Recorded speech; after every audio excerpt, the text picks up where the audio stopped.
Good morning to everyone in the room and everyone on the Zoom. You know, I've mentioned this before, but it's a tradition, it seems, or pattern in our Dharma talks to thank the leadership, to thank you all for coming and the leadership for the invitation. And I basically have also taken that pattern as a way of saying, thank you for this moment. We're being so supported by the universe to be here, and by the leadership to help, and all of you to help support this great space. So this thank you for coming. We need you, you need us, and together we're a team. So thank you, Senior Dharma Teacher Fu. Thank you, Absent Abbot Jiryu. Thank you, Tonto. And thank you for the years of practice that have brought me to this moment. I see that was the problem.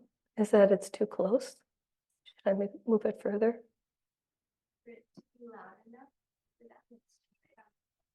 Okay, all right.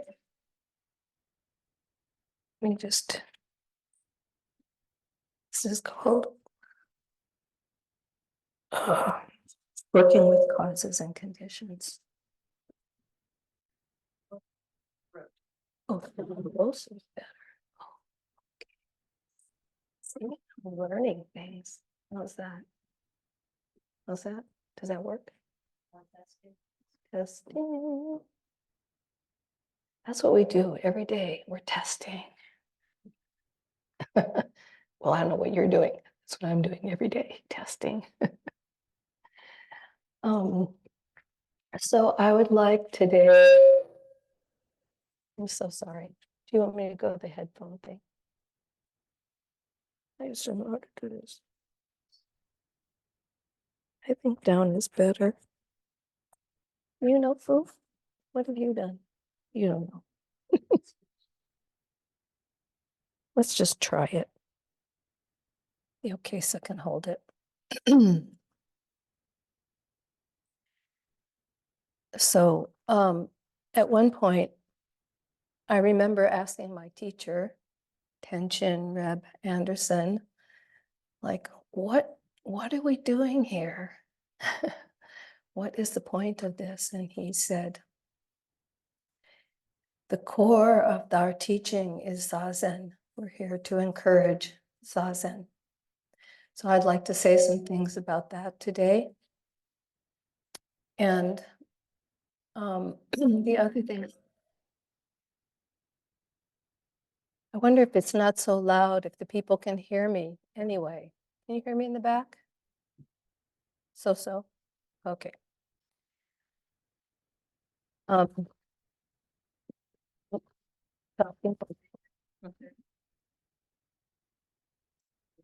Me? Trade it out. Thank you. Okay, we're going to go with this. Not my first choice, but guess what? Life is a common.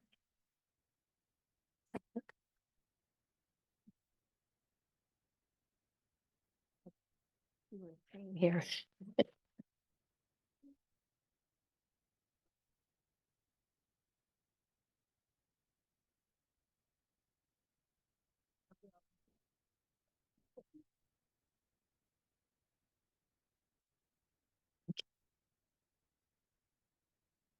But oh.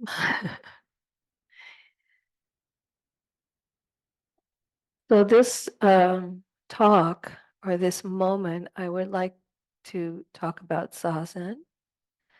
I would like to talk about or speak to the fact that I've been I'm currently in a crossroads right now in my life and in Zen Center. But the place I would like to start is for you to go in and see if you can identify or remember what it is that brought you here. How did you come to be here, whether in this room, as a Sunday guest, as a guest student, as a resident, someone who has come in through Zoom? What is it? Can you articulate that for yourself? This is important.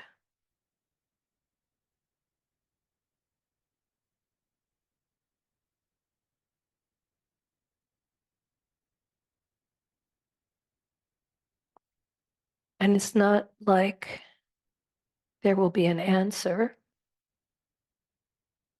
In fact, maybe what brought you here is a question. And I'm leaving space for you to register again. What brought you here? What keeps you here? And Rilke, this is a context for maybe support for Zazen.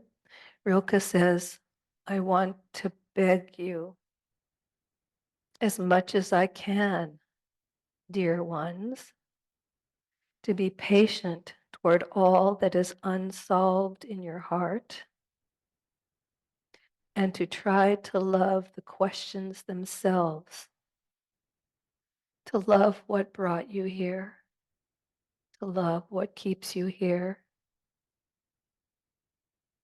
to appreciate and love the exploration and the discovery.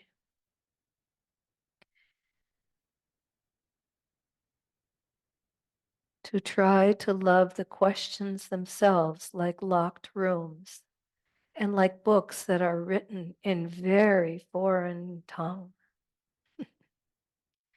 Do not now seek the answers which cannot be given to you because you would not be able to live them.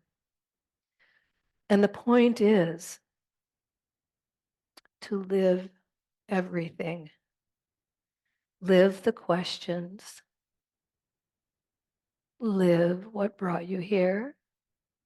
Live what keeps you here. Explore. Define, redefine.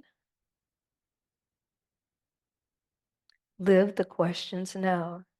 Perhaps you will then gradually, without noticing it, live along some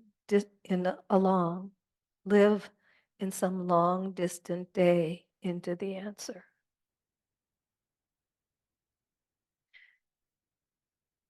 That someday you will live in the long distant future to the answer or to a response.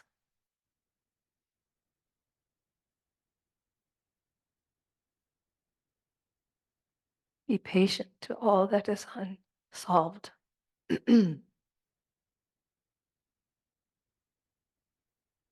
I've been, now as I go back in, I want to say also, as I just noticed what's happening in me, is I don't really want to speak to your heads. If you made some connection with a heart or a gut feeling or something that supports your back, try to listen with that heart or that gut or that spine, that internal body, and see what comes up for you. You know, at the end, if I leave some time, we can have some comments or some addition or some growing edge to this, what I'm starting the conversation with.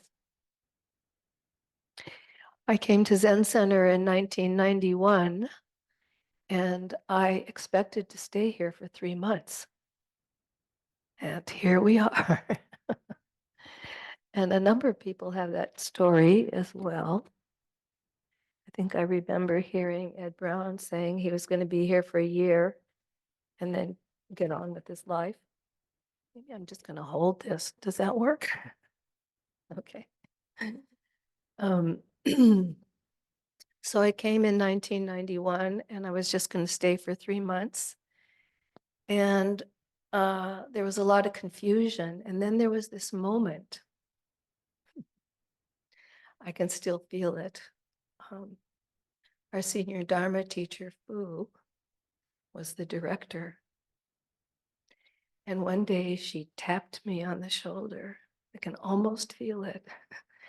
And she said, "Would you like to stay for a year as a provisional student?" And I kind of froze since this was not my plan. And then I came back to Fu and said, because I like to keep my commitments, I said, "I think I can commit to 6 months and then we'll see." And she just smiled and said, "Okay." And so 6 months turned into a year, and many years here and also at Tassajara. So I'm asking you, I asked you, what is it that brought you here? What is it that keeps you here? And I would say over the years, my understanding, my feeling, the generation, the age that I grew up in, I saw how much suffering there was. I mean, it's not like it went away, and there's plenty of it now. But I wanted to find a way to change the world. And as I listened to the Buddha's teaching, I thought, this is it. So I kind of thought I could kind of grasp a transformation of consciousness in maybe a short time. But actually, what I want to say to you and all of you who are masters, have some kind of mastery in sports, in art, in music, in whatever your career is, in healthcare. This didn't happen in a year or 2 years. To learn to be a tabla master or a great dancer, a ballerina, it takes over and over and over again. So that's my experience here, is not being able to get away fast. And so I invite you into being present for the long haul. So I'm going to try and put this back on my ear. I'm going to leave Green Gulch in May sometime and join the other seniors some seniors that are already at Enso Village, which is a senior living inspired Zen inspired community. And some of our seniors are already there. And some of us, 3 of us, will be leaving this year. Abbas Fu and her partner, Karina, and then myself later. And then next year, 4 more people will leave. So this is a crossroads. And all of us are in sometimes big crossroads. And the other day, I was speaking to the abbot, Jiryu, and he said, "What are you going to talk about?" And I said, "Well, I'm thinking crossroads." And he said, "Oh, you mean like the one right now?" So crossroads are happening every moment. And what is it, how is it that that matters? That I'm reminding you that crossroads are every moment. So what is it that you're dedicated to? What is it that matters? What is it that you can identify? What is it that's at the heart of what you're doing, at the hara of what you're doing? And it takes time. And yet, it's amazing. We're leaving our familiar. And I enjoy that word because some of you coming here and either in your lives not here or here in Zen Center, we're leaving. When I think of the word familiar way, I think of family, familiarity. So we've all been conditioned in some way into our family ways. And a question might be, does that still serve me now? How is that serving me now? Can I let it, did I learn the lessons? Can I let it go without forgetting it and then be open to wonder? To not know the answer, but be open to wonder and hear some of the teachings that have come before.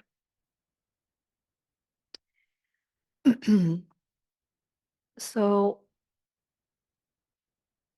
I'm just putting that out on the desk, on the deck, in the space. And what I want to bring in is the importance of what we're doing here in this place, which is Zazen. And you might wonder, what is Zazen? People do wonder, and then they have an idea of it. But Zazen, it's a word, it's a space, it's a pointer. It's really not a thing. It's entering a field. And to understand the field that is separate from the objects that come up in your field of consciousness.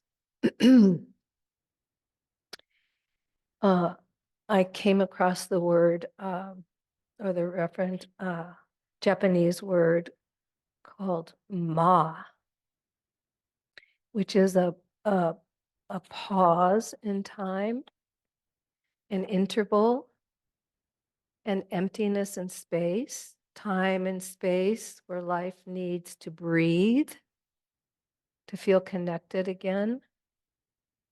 And if we don't have that time and space, there's sort of a constriction, or maybe that familiarity. So what happens when I'm sitting in that space and we get quiet and we open up this mudra for our space is dreams and thoughts and pictures and maybe old things come through. And the question is how to let them be. And there's a there's a way of concentrating on the breath, using the breath to come back or to counting 1 to 10. I've said to some of you before, I tried counting 1 to 10 in the early days. I could never get there. By the time I got to 3, I was lost back in the story. And then realizing moment by moment, I could count to 3 times in a row, and that's almost 10. So that's what we're doing, is moment by moment practice. So don't get too tough on yourself. These days, what I'm noticing is the frogs. Those of us that are sitting here, and maybe where some of you live, the frogs. And sitting there and I'm trying to get spacious. And then I hear one frog. And then either the same one or a second one, I don't know. And then another, and pretty soon they're all doing this chorus thing. And then they stop. And there's the space. That I'm in that space with the space. It's a little bit like the wind and the storm that comes through here, making a lot of noise and a lot of rain. And then it's quiet. There's the space. There's ways that we can start to register that outside ourselves, or seems to come from outside ourselves, inside the space. And then I notice, so you can use whatever is around you. Right now I'm using frogs, but I'm sitting there and going, and then I don't know where I'm at, but all of a sudden I missed the first one or two rivets, and there's just the cacophony happening. Where was I? And then I go back and listen to the orchestration of all the frogs. And then they stop and I stop.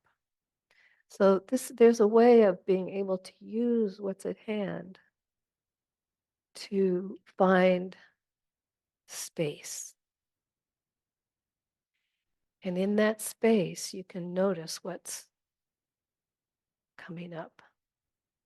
And in that space, you also have a moment to decide what one of our Zen ancestors, Yun Men, said about the whole of life. What is an appropriate response? What do I want to live into? What am I dedicated to? What do I want to support? And so I want to bring this in while I'm thinking of it. A friend and practitioner here has at the bottom of her email something that came in that really touched me. And I'd like to share it with you because I think it, in my mind, this is a bridge to what you're listening to, what I'm talking about. And it's an excerpt from an author and historian, Howard Zinn. Maybe some of you know that name. And it touched me in a way, thinking about all of the fire and distress and violence and fear that's going on now. So I bring Howard Zinn into this conversation today. There's a tendency to think that what we see in the present moment, we will continue to see. We forget how often in the century we have been astonished by the sudden crumbling of institutions, by extraordinary changes in people, in people's thoughts, by unexpected eruptions of rebellion against tyrannies, by the quick collapse of systems of power that seemed invincible. And I'm inserting here, it might be the power of your stories that seemed invincible, like you'd never get out. To be helpful or to be hopeful in bad times is not just foolishly romantic. It's based on the fact that human history is a history not only of cruelty, but also compassion, sacrifice, courage, and kindness. What we choose to emphasize in this complex history will determine our lives. If we see only the worst, I say in yourself or outside yourself, if we choose only to see the worst, it destroys our capacity to do something.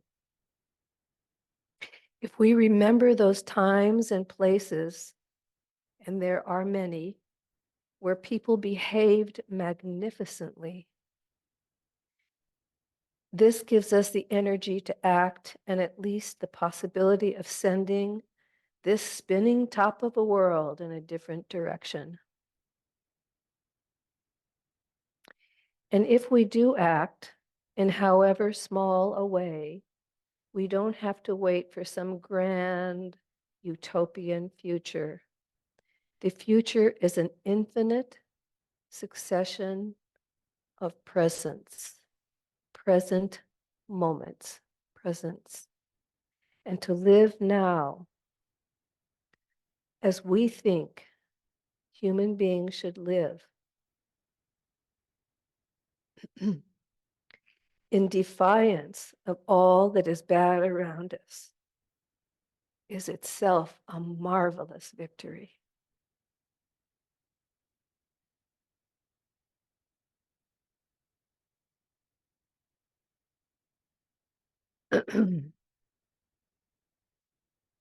We don't have to change and wait for some grand event. So, what do we call the world? It's not a world out there, it's this world. How will I relate to this world? In one of our koans, it says, what is the world? What do you call the world? I wanted to change the world, but actually, the world, the people I relate to.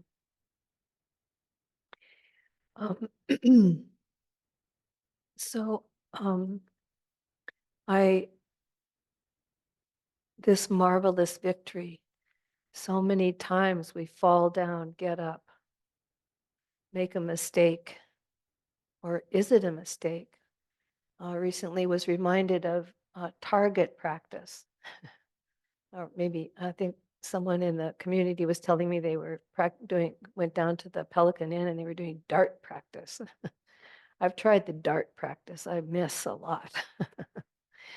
But what the story they reminded was 99 misses, and then the 100th time, bingo. I don't know if they said bingo, but you know what I mean. And in order to make that one hit, that one dead on, the other 99 were needed.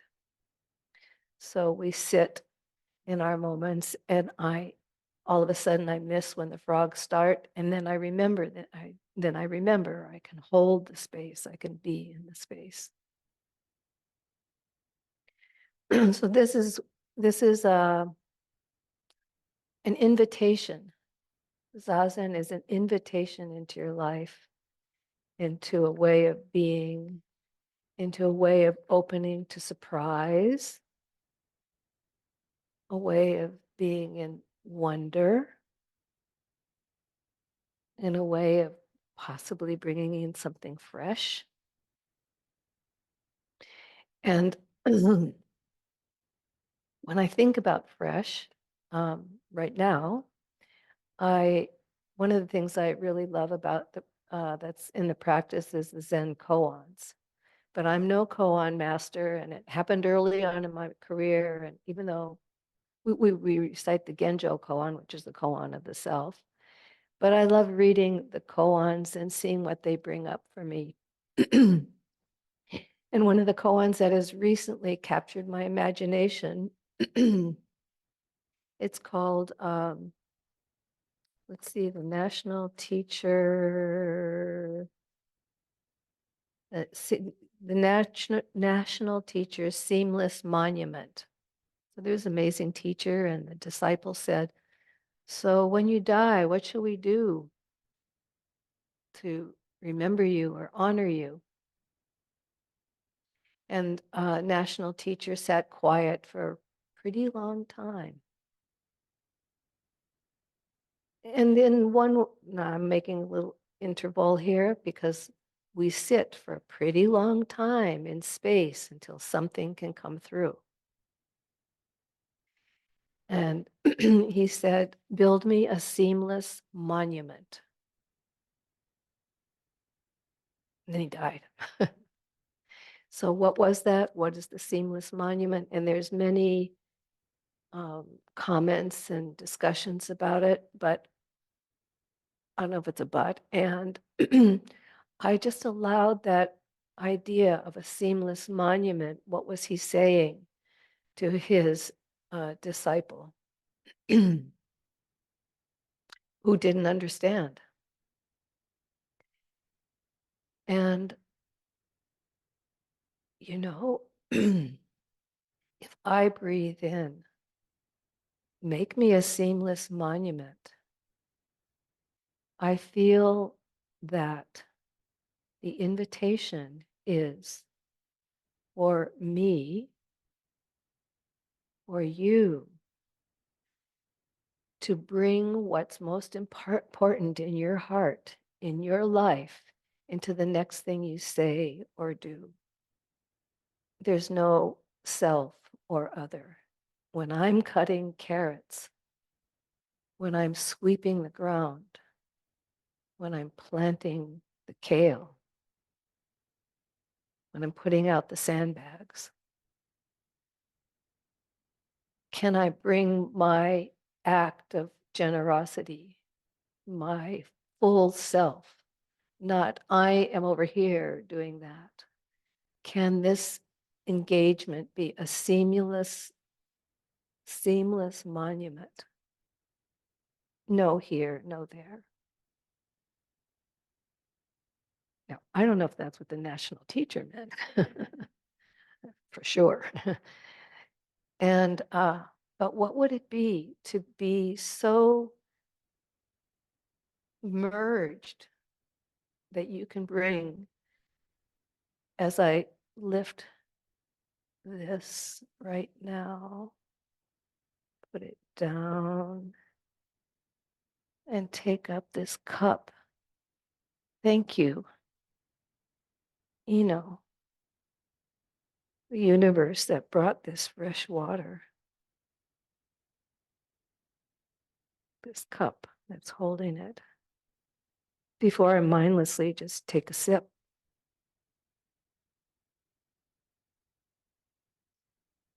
Mm. Little chlorine though.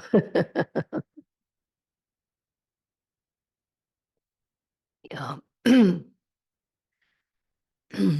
Can I open and close a door and just be there for that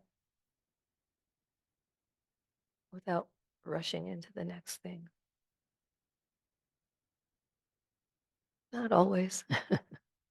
But like listening to the frogs, I can sometimes catch it afterwards, especially in closing doors, unless I'm using the sound as a communication. Oop, slammed. Oops. So, yeah, can I live my life as a seamless monument? And our Zazen, which I'm using as a word, as a pointer to being devoted to being present for a space, creating a space for something fresh. I want to read 2 poems that I think are emanations or invitations to being in this space. And one of them is called, so this is dedication. One of them is called Fluent. I would love to live like a river flows, carried by the surprise of its own unfolding. I would love to live like a river flows, carried by the surprise of its own unfolding. Can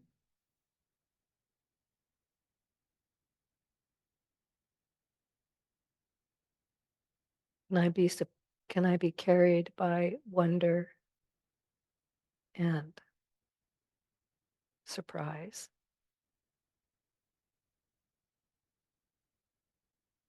And sometimes the surprise is frightening. But everyone in this room, I suspect, has had scary moments. And somehow, some part of you still brought you to this place. You survived it, and you can do it again. It can help guide you. So I'm going to read that one more time, and then I'm going to go into the next one, which is a little bit longer. I would love, I would love to live like a river flows, carried by the surprise of its own unfolding. Before the beginning, unknown to us, there are moments when crevices we cannot see open for time to come alive with beginning. As in autumn, a field of corn knows when enough green has been inhaled. From the clay and under the skill of an artist breeze comes the gold in a day. When the ocean, still as a mirror, of a sudden takes a sinister curve to rise in a mountain of a wave that could swallow a village. How to a flock of starlings scattered at work on grass, from somewhere a signal comes. And suddenly, as one, like the frogs, suddenly, as one, they describe a geometric shape in the air. When the audience becomes still,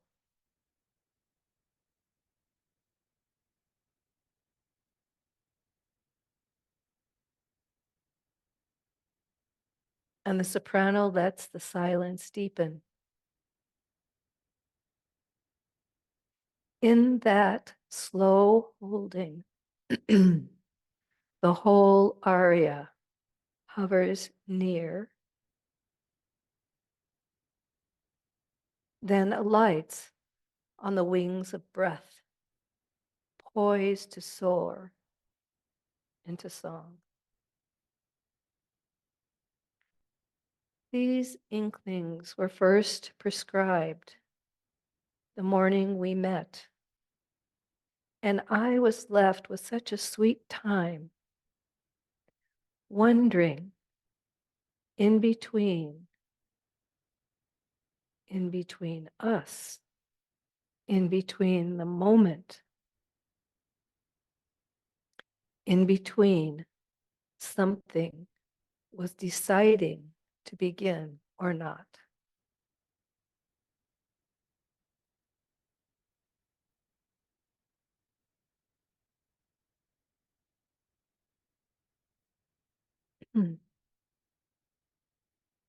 Something is deciding to begin or not.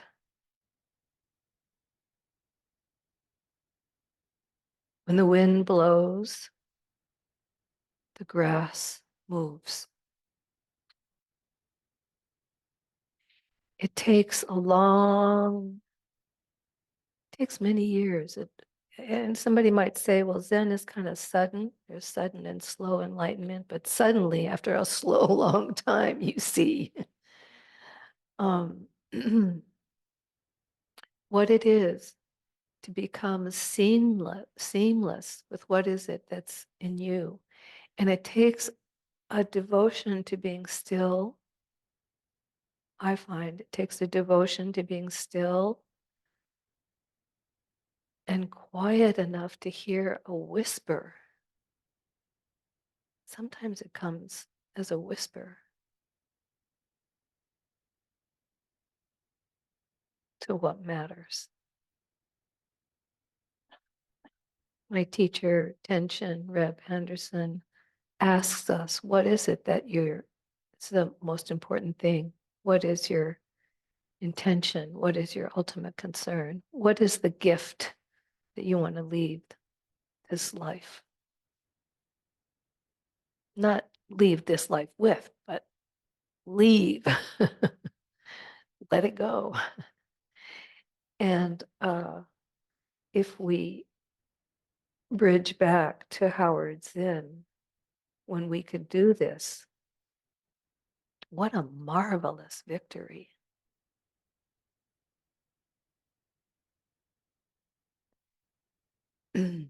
Even though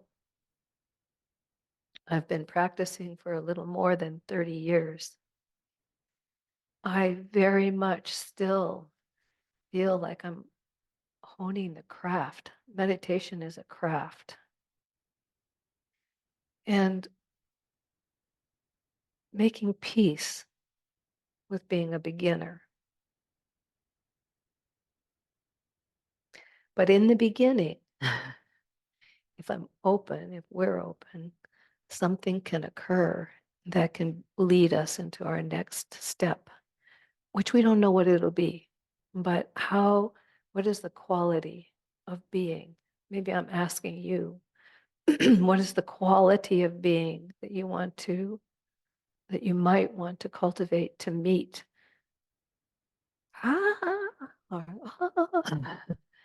And know full well that it won't last. I think, yeah, I know about impermanence. Okay, yeah, yeah, everything changes. But sometimes big changes come and they kind of throw us, but can you fall down and get up?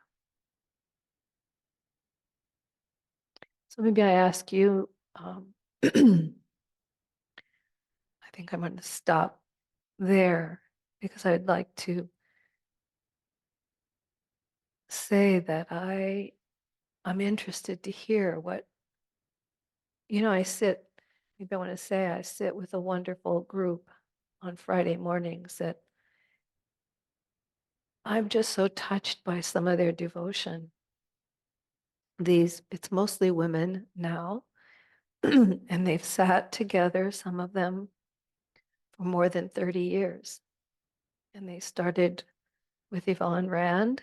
Some of you might know that name. And it got handed on, and then was taken care of for some long time by Fu and other teachers. And now I rest in the position, not so much as a teacher, that's how I feel because they're my teachers, but as a hub so that we can have a conversation together. And I am always amazed by what they have learned and the teachings they give me. I'm one of the juniors there. Most of the ladies are like well into their 80s, maybe almost 90. And then our great Zoe, who's 95. Anyway, there's just a whole field of learning and experimenting with their lives. And it's amazing. And those people that have gone through so many teachers and so many books, right now we're reading Being Nobody, Going Nowhere. Without the book, you could just live that one. What would that be? Anyway, we open the conversation to what it is that has helped carry us. So mine was how to transform consciousness into being open and spacious, not have fixed views. And it's taking a long time because there's a lot of fixed views to discover. So if any of you have some questions or would like to help say something to the congregation, either here or on Zoom or Zoom into here, you could help us open it. And this would be a good time before we close with our chant. And if someone, the first person is the bravest. The first person is the icebreaker. So if someone has something that they would like to offer as a gift, in the form of either a question or an offering or a comment, or what it is that has supported your life, or what it is that brought you here and that continues to keep you here, please bravely go forth. Oh, good, we've got one. The courageous. So I'm an addict to sitting and meditating, Oh, coming to Sangha. it's given me tools to be in life a little bit more gracefully. Okay. Yeah, oh, that's So good, it's yeah. giving me tools to be in life much more Aha. gracefully. You know, life is painful. There's Life is no pain- getting around it. But it just gives you the tool to say, okay. And then you can find equanimity at Equanimity, the that's same one that time. works for You know, you. you can see the beauty, you can see the bad stuff, and you can just say, well, this too shall pass. I have to do some work. Yep. What is that work? And go silent. Mhm. And often the answer comes. Yes, that's wonderful. Thank you. And I like the group, Songa, Yeah, because I'm always by myself. yeah, And so it's great to be here. yeah, we're not alone. And sometimes we don't remember that. Yeah.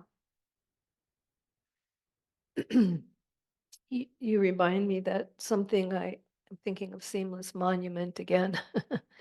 And you're reminding me of something in a class that Wu was offering. There's many ways to describe it, but she had advised us, or I don't like that word advised, that anyway, invited us to realize that one hand is compassion and one hand is wisdom. And when we bring them together, that is in my world, I'm making that, inviting that as a seamless monument. And you're bringing in, there's pain, there's joy, there's beauty, there's loss. Anyway, as we bring our hands together, right in the middle is all of it. And yet we bring our compassion and our wisdom best we can to it. Yeah. Thank you.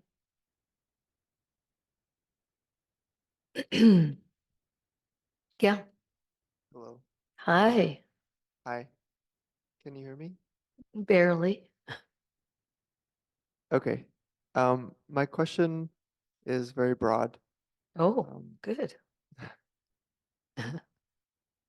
what supports you in letting go? Uh-huh.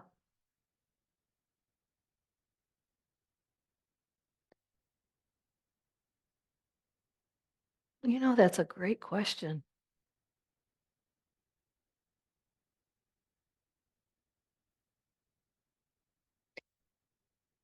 I'll just tell you what's arising right now. Because there are things I have not let go of. I'm kind of like, hold on. And I think at the moment, what I would say is that it takes having a good or good friend or friends or a teacher, because that holding on to something needs to be witnessed, needs to be heard, needs to be recognized, needs to be held in compassion and witnessing, and needs to be, when you yourself are exploring it, maybe even with the support of friends or teachers and compassion, you can see through it. But to really let go of it, I think needs somebody to help you see it and say, I hear you, I see you, or it. And does it still serve you? And then you can decide. Then you have, in each moment, you have an option. Should I hold this? And the other thing might be, got it. Whatever the it is, I got it. And then, okay, I'm going to set my timer, and whatever it is, I'm going to let it go for 10 seconds. And then I'm going to take it again. So if you get used to that open hand, that has helped me.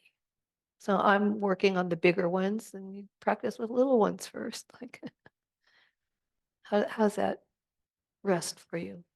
Yeah, that was a great question.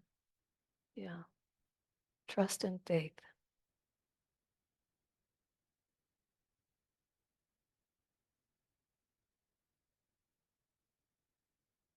She walks like silent feet on the fog. Hi. Hi. Can you hear me? Almost. Is this loud enough? Can you help her position it? Like this? Yeah, try that. I'm here because I kind of needed to let go a bit. Right now, I'm in school. I'm 11 years old, and it's been a little bit hard for me to Yeah. keep track of everything. I have a lot of activities, and I'm getting a little bit stressed sometimes. So I need to let go, and I just need to take a minute to calm down. And then my friend invited me here. She's really nice about it. And I'm thanking her for that because this has really helped me Oh, to learn and to let go a little bit. So thank you. oh, thank you.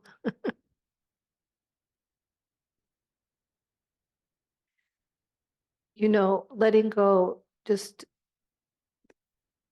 2 thumbs up. And that, like everything, is impermanent. So it'll come back again. And the thing that's helpful is to when you find a moment of relaxation in space and you've let go, is to actually feel it and just go, ah. So some other time you can, when you close your eyes and then you open them again, something new, and you go, ah, you get a second chance. Thank you. Hi. Hello. I'm here, literally, I'm answering your question, Thank you. literally, because of death. Yes. I'm from New York and I'm here for the memorial of my sister who died. So the whole idea of impermanence and taking each moment for the value that it offers Yep. is really important. And the other thing that you said was, or maybe you didn't say it, but I was kind of terrified I had to give a eulogy. And I interviewed my sister for that eulogy and said, what would you like me to say? Oh, you're so smart. Well, old tradition, I discovered ethical will, the spiritual legacy. And she said some things that I knew would be very loaded for the audience. Uh-huh. And I was really scared. But I thought, you know what? I'm just going to go for it and tell the truth. Yeah. And honor her that way. So anyway, it's a good reminder. I'm glad of what you said about really paying attention. And thank you for the opportunity. Yeah. Thank you. I feel you. And in my own, I can think of 2 big events and one more recent of for me, an unexpected death really sent me spiraling. And even though all these years I've heard about impermanence, nothing lasts, it's still like kind of a shock to the nervous system. But now I'm trying to use it or be used by it as a reminder to look into the eyes of the people that are in front of me, to listen, to take time. And many years ago, I think, I don't know if I was already, my parents were well, but I was like into their death. And when I left my house, I would look at it and I think, I might not be back. Take a look. Or when I would leave the office or leave someone, I just think, I might not see you again. Inside me, is there anything left unsaid or not? Sometimes we get the gift of, it's kind of a gift of somebody having some kind of extended illness so that we have some time to sort through it. But yeah, and so this building an internal quality of life, how to meet things, feels like a great support.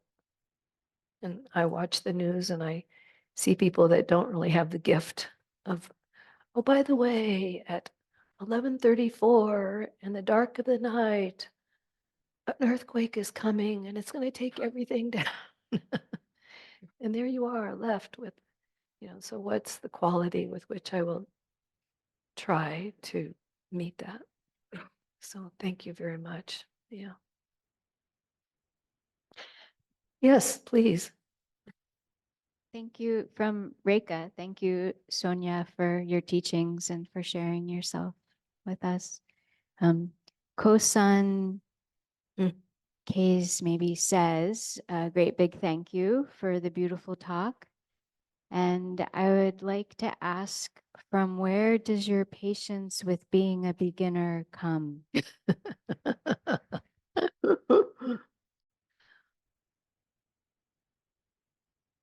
Well, I have a response to that. I'm trying to think of when it first came up, and I'm going, okay, well, what's the option?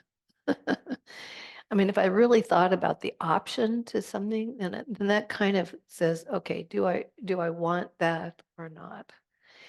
And also I've had role models of people who have been successful at whatever they chose to do.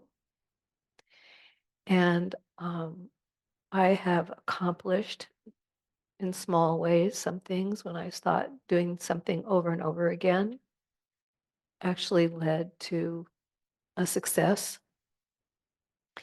And one of the reasons I took a pause there was that in my Dharma name, when I got ordained, no, when I first took the Jukai, Hoitsu Suzuki Roshi gave me the name Seiryu Sonin, which is pure stream and then main point or religion or essence of patience. And then when I got priest ordained by my teacher, Tenshin Roshi, he said, do you want a new name? And it was it was like a kite tail to the other story, but I thought, okay, I'm ready. And he just changed the character. So it's still Seiryu Sonin, but it's a pure stream, ancient patience. So yeah, I think the other thing, thank you, Kosan, is it has a connection to stubbornness or steadfastness and being clear on what's important and wanting to, this is a scary thing I'm about to say, but accomplish it. So yeah, I think being stubborn and steadfast and with clarity, one step forward, one step back, and good friends and teachers and teachings. How's that, Kosan? And I'm sorry, how do you do it? Okay. Does she have is she impatient? Are you impatient, Kosan?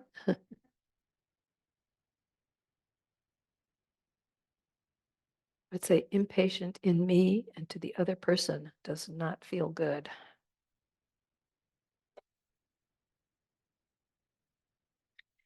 When I there was a time when I loved Baby Ruths. If any of you remember Baby Ruths. And then I would eat them while I was driving, and I'd unwrap it and I put the wrapper in the door pocket. And I thought, well, if nobody saw that and nobody saw me eating it, it didn't really happen. Right. And then this actually kind of fits with the patient's question. And then one day I was eating, Baby Ruth. And I tasted it and I thought, do I really like this? And I felt like it sort of tasted like chemicals or something. And first bite was good. Second bite was okay. Third bite was like, not so sure. And then finished it, of course. And then the next time, put the wrapper in the pocket, ate it again. I thought, do I really like this? And by the third time, I realized I did not finish it. I didn't like it. And I don't know how many years now, like 40 or more, I've not had a Baby Ruth.